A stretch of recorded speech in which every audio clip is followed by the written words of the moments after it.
Selamat pagi, nama saya Serina, NPM 2231179, kode kelas 3 SIM A, mempresentasikan dengan judul mengimplementasikan Dijkstra Algoritma Introduction to Dijkstra Shorter Path Algorithm.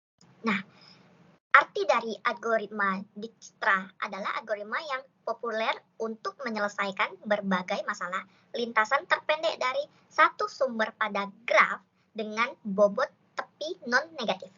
Jadi, algoritma ini digunakan untuk menemukan jarak terpendek antara dua simpul pada sebuah graf. Algoritma ini diciptakan oleh ilmuwan komputer Belanda bernama Edsger W. Dijkstra pada tahun 1956.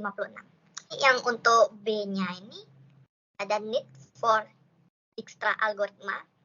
Jadi lebih ke digunakan dalam protokol routing untuk jaringan komputer. Jadi saat ini data melalui jaringan penting untuk menemukan jalur terpendek agar data dapat mencapai tujuannya dengan cepat dan efisien. Itu algoritma juga digunakan dalam sistem peta seperti Google Map atau koneksi ini. Dijkstra algoritma ini membantu menemukan jaringan terpendek antar titik awal dan tujuan di peta. Cara umumnya digunakan sebagai bidang termasuk global logistik, transportasi, perancangan rute, atau aplikasi lainnya, di mana perhitungan lintasan terpendek sangat penting untuk efisien dan kinerja sistem. Untuk CIMA ini kan dirancang untuk bekerja pada jenis graf apapun selama memenuhi persyaratan memiliki bobot tepi non-negatif dan terhubung. Nah, di sini ada 2 poin. Pada graf berarah, setiap tepi memiliki arah menunjukkan arah perjalanan antara simpul yang terhubung oleh tepi tersebut. Dalam hal ini, algoritma mengikuti arah tepi saat mencari lintasan terpendek. Nah, pada graf tak berarah, tepi tidak memiliki arah, dan algoritma dapat bertraversal baik di depan maupun di belakang, sepanjang tepi saat mencari lintasan terpendek. Ini salah satu contohnya. Langkah 1, mulai dari simpul 0, dan tandai simpul tersebut sebagai kunjungi, yang sudah dikunjungi, seperti yang terdapat di gambar ini, di mana yang sudah diwarnai warna merah. Oke, untuk step kedua, next-nya itu simpul 0 bakal ke simpul 1 dengan jarak 2, atau memiliki simpul 2 dengan jarak 6. Oke. Dan pilih simpul dengan jarak minimum pada langkah ini. Simpul 1 adalah simpul yang bertetangga dengan jarak minimum. Jadi di sini, jadi tandai sebagai sudah dikunjungi dan tambahkan jaraknya. Di sini ke sini. Jadi 2, nih langkah ketiganya itu dari simpul 0 ke simpul 1 dan ke simpul 2, ketiga. Jadi 0 ke 1 itu ada 2, 1 ke 3 itu ada 5. Jadi 2 tambah 5 sama dengan 7. Jadi 7. Dan step keempat,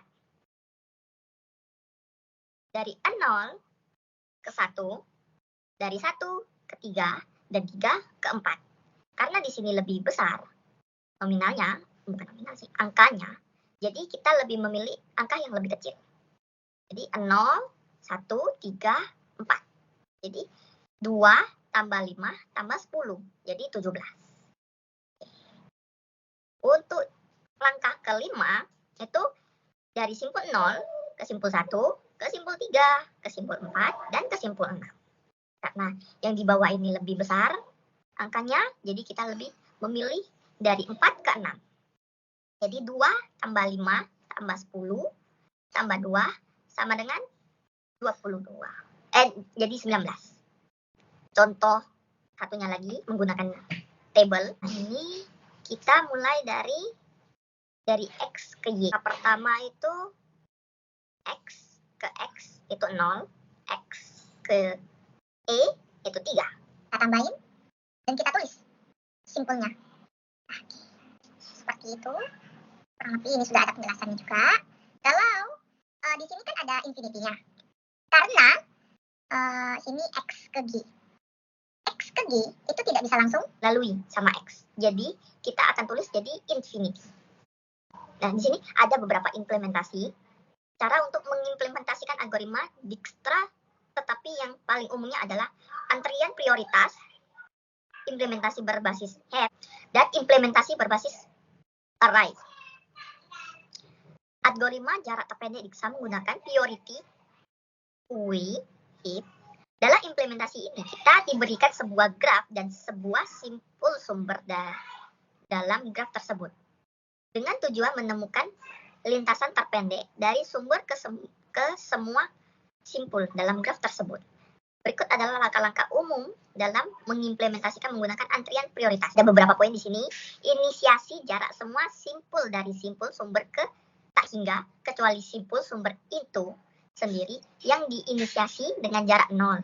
Oke, di sini ada beberapa contoh untuk mengimplementasikan menggunakan C++. Kesimpulannya, optimal lintasan terpendek algoritma termasuk hasil lintasan terpendek dari satu titik ke titik lainnya. Kecepatan algoritma, Dijkstra memiliki kecepatan eksekusi yang cepat pada graf yang sesuai dengan kondisinya. Memahami hasil algoritma, Dijkstra merupakan jarak terpendek dari sumber ke semua simpul lainnya. Pentingnya memiliki bobot tepi untuk aplikasi dunia nyata, penting untuk secara teratur memiliki dan memperbarui bobot tepi graf sesuai dengan perubahan dalam kondisi jaringan atau sumber daya yang terlibat. Di sini sumber dari saya dapatkan serta pustakanya. Oke, sekian presentasi saya. Terima kasih. Bye-bye.